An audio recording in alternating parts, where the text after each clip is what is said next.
We have someone who is no stranger to the Observer. I mean, people say, listen, you got to bring these fellas back because the topics are hard and every day it's changing. Let me say a pleasant good evening to Mr. David Lee, the MP four-pointer Pierre, also the UNC Shadow Minister of Energy. Pleasant good evening to you, Mr. Lee.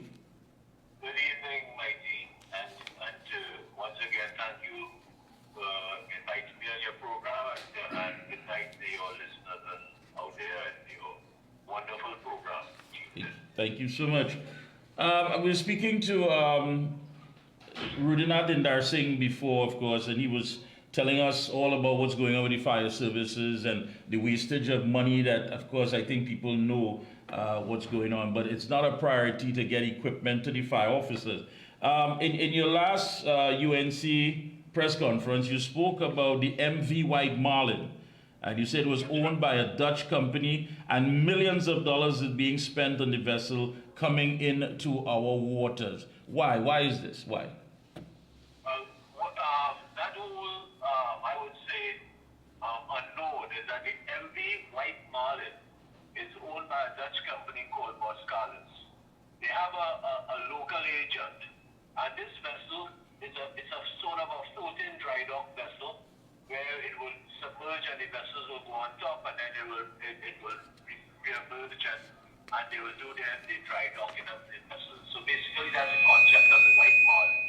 Now that White Marlin is a vessel, is a very expensive vessel, and they charge somewhere between 88,000 to 100,000 US dollars a day to have that to be able to bring that vessel in anywhere throughout the world.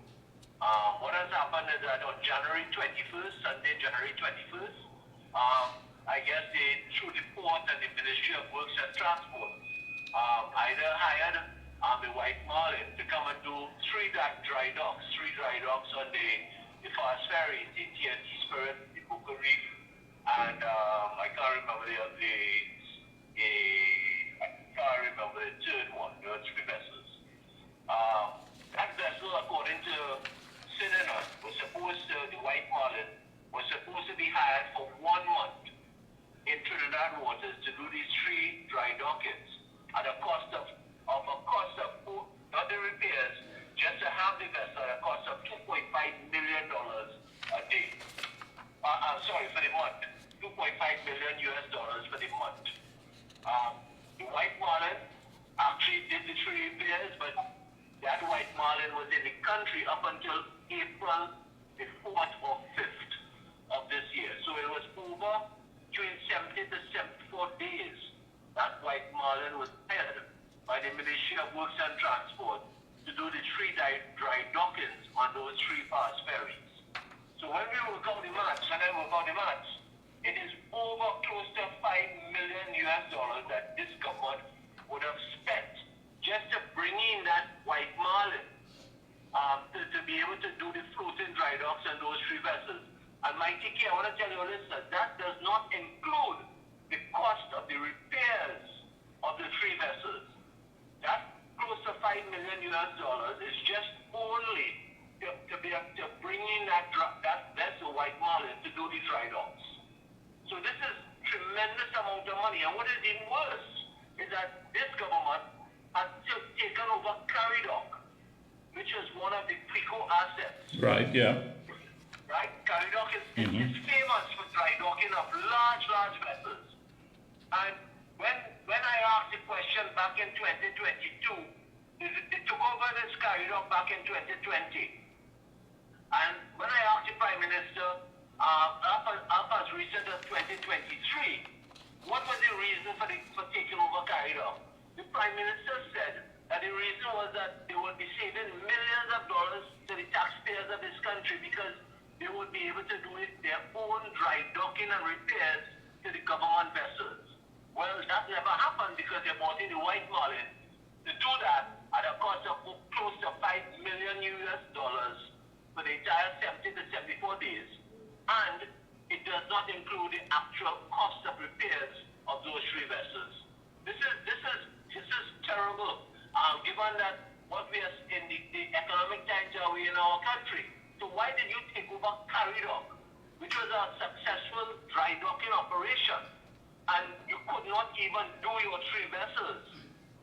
in Caridoc. And that is the question we are asking. Why that did not happen when you took over the Caridoc facility from Clico. Wow, that, boy. And So we can millions, we're talking millions Mikee K, millions of dollars that the taxpayers, you and I and your listeners have to foot the bill. wow. It leaves us, really and truly looking for answers, but I think many people have become somewhat numb to this whole situation, totally immune. We hear a lot about money being spent, but it doesn't reflect any sort of elevation for the people of this country. You spoke about the fact that you said that government was misleading the country on the energy sector for 9 years. Now, recently there was a story that came out with BP Shell, and it was Shell, yeah. And they were saying, listen, we have not even started to consider anything in Venezuela because of the instability, political instability. I think it was just last week it came out. They were still considering as far as their stakeholders, the shareholders of the company. So when people say that the gas deal is dead, there's not even a deal as far as it looks. There's nothing on paper that we can at least say that the deal was dead. Apparently, there is no deal. But yet still, we're being told differently by the administration. Well, my thinking is, the last time I was on your program a few months ago, was in respect to the same Dragon gas deal. Yeah. And you and I had a discussion, and the sad thing about it, nothing has changed since that time to now. When I last spoke on your program, because this government, they're living in a bubble, they're living in a dream world, while they neglect to do proper incentives to our energy sector to drill and to find oil and gas in our waters. Now, nothing is wrong in having a hope that you might get something from Venezuela. But that cannot be all your eggs in that basket that we spoke. Now, the Shell issue, Mikee K is interested. Shell is a major, big, giant energy company in the world. They have shareholders to answer to. So what they are saying, just like how we are the shareholders to the government, right? So the government is working for us. Right. Now, but they don't account to us. This government don't account to their shareholders at all. But Shell has to account to their shareholders, and they are saying, their shareholders are saying to Shell, the management, you do not go and invest billions of dollars in a geopolitical hotbed as Venezuela it is, unless you are sure that there is some long-term minimum 15-year license to be able to before you start to invest in Venezuela. Because in my view, what they are saying, we might take the chance, we might take the risk, but if this is only for 1 year, 2 years, they are hoping that if it's a 15-year license with Maduro might not be there, and things might get back in a democratic way in Venezuela. But they're not going to invest billions of dollars in a short-term 2-year, 3-year license. But that is what their shareholders are telling the management of Shell. But when we ask those questions to this government, what do we get? We get, oof, we should not ask them anything. They are the best persons to run this country. They know everything about the energy sector. So we should not ask them anything. We should just go along with whatever they decide. And that's the picture of what this whole Shell thing is about. Yeah, but... And what if... Go ahead. No, but we are being told that Heritage is stable. There are profits being generated with Heritage. We are being told that negotiations are well. As far as not much in detail, but the optics of it is that we're seeing the Energy Minister, Mr. Young, making quite a lot of trips. We see the Prime Minister making trips, boasting about this and bragging about that. Now, that's all good and fine, but at some point in time, like any Ponzi scheme, the bubble is going to burst. And if you're telling me that there's nothing there, where Shell has not even started considering because the time frame is too short, then how can we peg our future, the future of this country, that this government wants to tell us that there are going to be milk and honey coming as soon as we get over these little hurdles, and it's going to come from this energy sector? Now, that's not just a lie. That's blatant fraud. Let's be honest. Yeah, that's misleading the people of this country. That's what they have been doing for the last 9 years, Mikee K. They have been misleading this country over the last, in everything. So the only thing they said the milk and honey coming. If you listen to Stuart Young and the Prime Minister, everything in any sector is hunky-dory and everything is great. And we are booming. But the reality is, Mikee K, our production has been in the lowest in our history in oil, and in the history since we started to be an oil player in the world. Right. It has been the lowest. It is under 50,000 barrels of oil a day. So even as Heritage, that has, when they destroyed Petrotrin, and they broke up Petrotrin and they formed Heritage, Mikee K, they had promised us, this country in their budgets, that oil production would reach up to between 70 to 80,000 barrels a day. Since Heritage is what we used to know as Trinmar, was the production side of Petrotrin. Since Heritage has come into birth, it has been a steady decline of oil production in our country, Mikee K. And the metrics are not going to change. So Stuart Young and the Prime Minister to come and tell you whatever they want to tell you. But the numbers do not lie.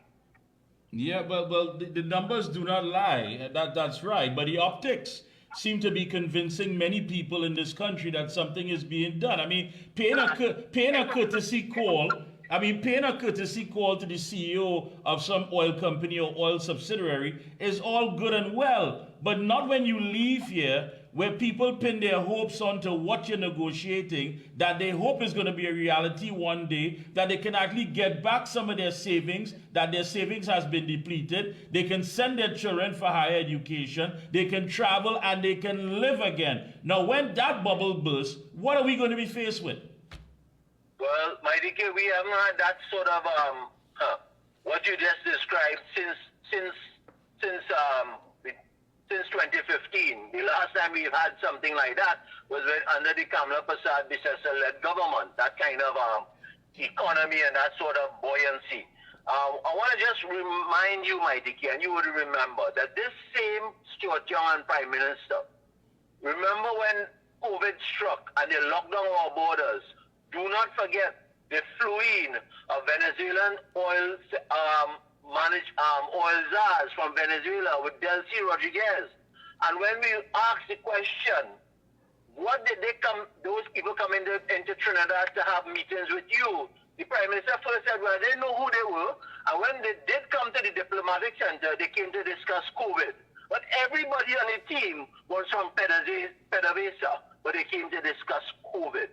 Now, if that isn't fooling this country and fooling the population, I don't know what else I can say, Mikee K. And we keep falling, this country and the population keep falling for that PR that is being done by Prime Minister Rowley and his team. They keep falling for that. I don't know when we will learn. I think the reality is starting to sink in. I'll tell you this, Mr. Lee, because I don't believe that people are just going to go blindly into this thing anymore.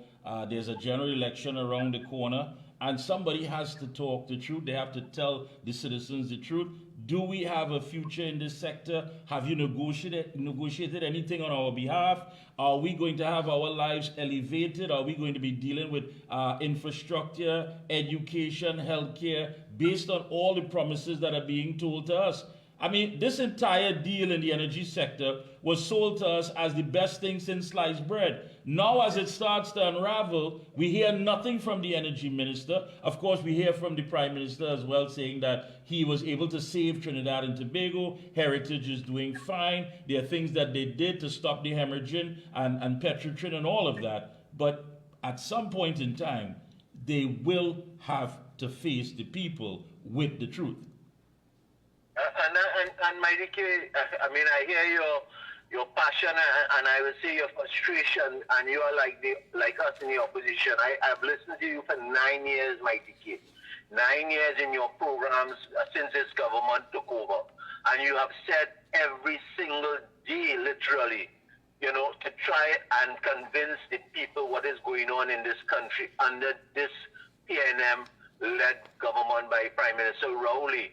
And the people, unlike the opposition, you know, we are frustrated because we keep saying it, we keep preaching it, we keep making, hoping that we open the eyes of the population to what is going on in our country for the last 8.5 years, Mikee K. Like yourself and your team, they have been doing it.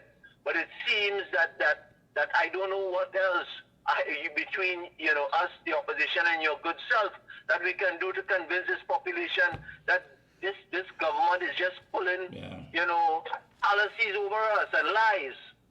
Yeah. Mr. Lee, I want to thank you so much for taking time out to link with us here.